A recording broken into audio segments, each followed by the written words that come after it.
ہم کو روز قیامت کی قسم اور نفس لوامہ کی کہ سب لوگ اٹھا کر کھڑے کیے جائیں گے۔ کیا انسان یہ خیال کرتا ہے کہ ہم اس کی بکھری ہوئی ہڈیاں اکٹھی نہیں کریں گے؟ ضرور کریں گے، اور ہم اس بات پر قادر ہیں کہ اس کی پور پور درست کر دیں، مگر انسان چاہتا ہے کہ آگے کو خود سری کرتا جائے۔ پوچھتا ہے کہ قیامت کا دن کب ہوگا، جب آنکھیں چندھیا جائیں اور چاند گہنا جائے اور سورج اور چاند جمع کر دیے جائیں۔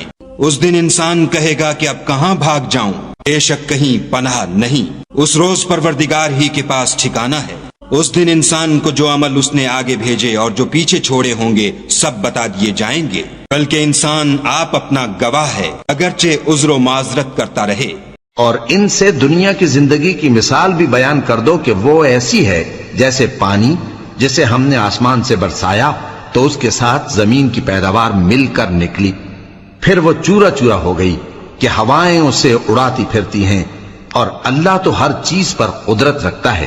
اے پیغمبر، میرے مومن بندوں سے کہہ دو کہ نماز پڑھا کریں، اور اس دن کے آنے سے پیشتر جس میں نہ اعمال کا سودا ہوگا اور نہ دوستی کام آئے گی، ہمارے دیے ہوئے مال میں سے پوشیدہ اور علانیہ خرچ کرتے رہے۔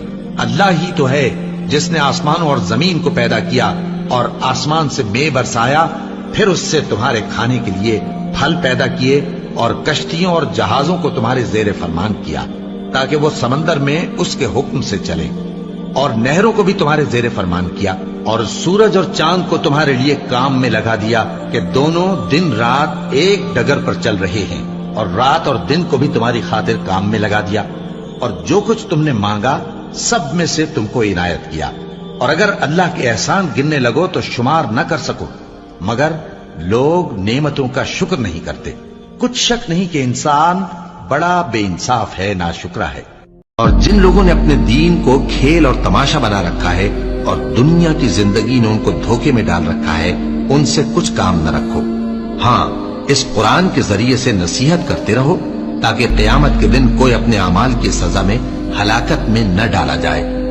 اس روز اللہ کے سوا نہ تو کوئی اس کا دوست ہوگا اور نہ سفارش کرنے والا، اور اگر وہ ہر چیز جو روئے زمین پر ہے بطور معاوضہ دینا چاہے تو وہ اس سے قبول نہ ہو۔ یہی لوگ ہیں کہ اپنے اعمال کے وبال میں ہلاکت میں ڈالے گئے، سو ان کے لیے پینے کو کھولتا ہوا پانی اور دکھ دینے والا عذاب ہے، اس لیے کہ کفر کرتے تھے۔